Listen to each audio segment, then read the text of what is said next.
3:06 p.m. December 2024. Babor na next day part 1. Afternoon Shish Mary Vlog. Na ako'y bad news. Nilaya si Pastor, guys. Oo, nilaya si Pastor. Kay isundan doon ni Mama si Pastor. Isakay daw si Pastor o jeep. Sakay daw siya matina daw na sakyanan. Man ako naghilak. Tapos nagilom-hilom siya. Mga ingana. Isugo ko ni Mama ganyan as 2 pasado nga mapalit nga tanawon tong mga isda, I mean mga balde sa isda kung naay sulod ang balde. Nawa na basket, meaning wala yung katindag isda si Mama. Asa si Mama nako karon? Karon si Mama sa palengke. Siguro nagchika-chika pa ni si Mama. Dugay siya uli. Isugo pa ko niya nga kung uli si Pastor dere. Basig kwaon ng bag. Anak pa si Mama. Tawagan doon ako siya agad-agad. Pero wala man si Pastor. 3:08 p.m. na. Nagawa si Mama kagani alas 2. Mga padulong alas 3 to siya. Crazy ka ayaw now unexpected laya si Pastor.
Bainte kaluwag. Isa kahigop.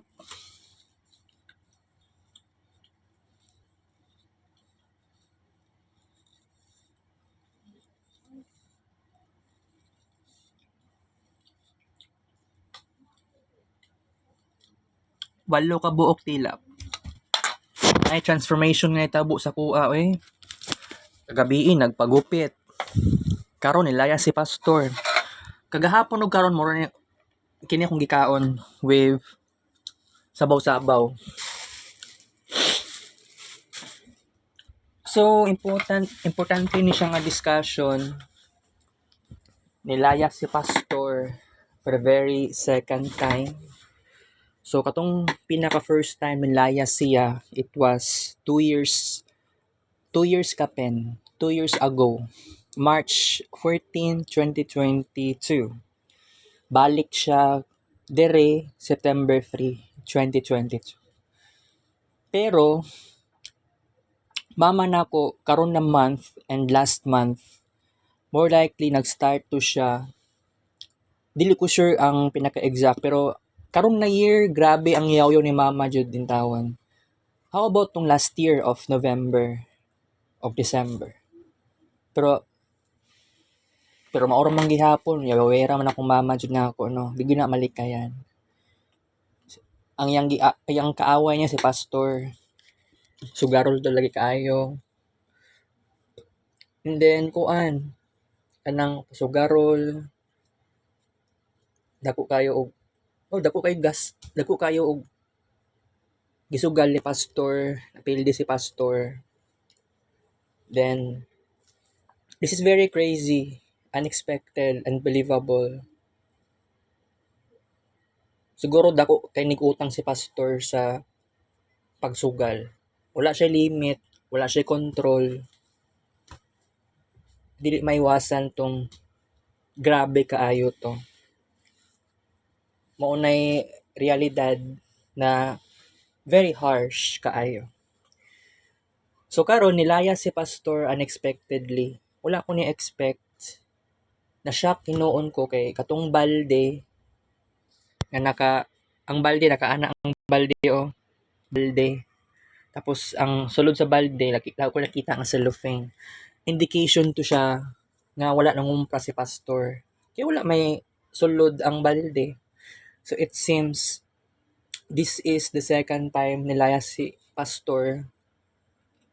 At that time nilayas sukad nilayas akong papa.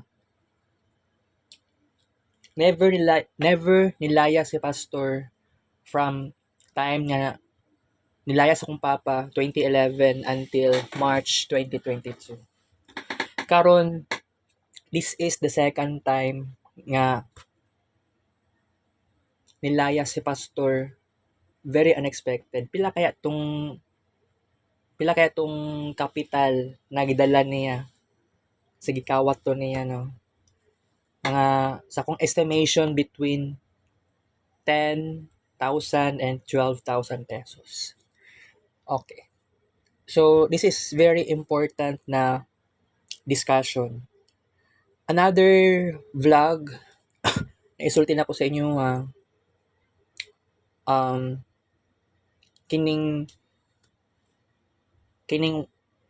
kining time nga wala si pastor sa una.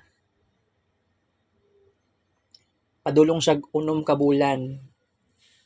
'Di ba? 5 months kapin ang layas ni pastor tong 2022. Uy, mama na ako.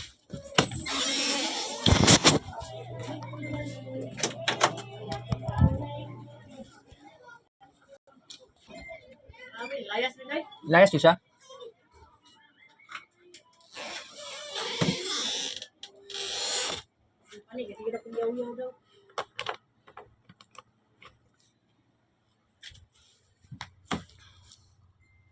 Inisyo mo lang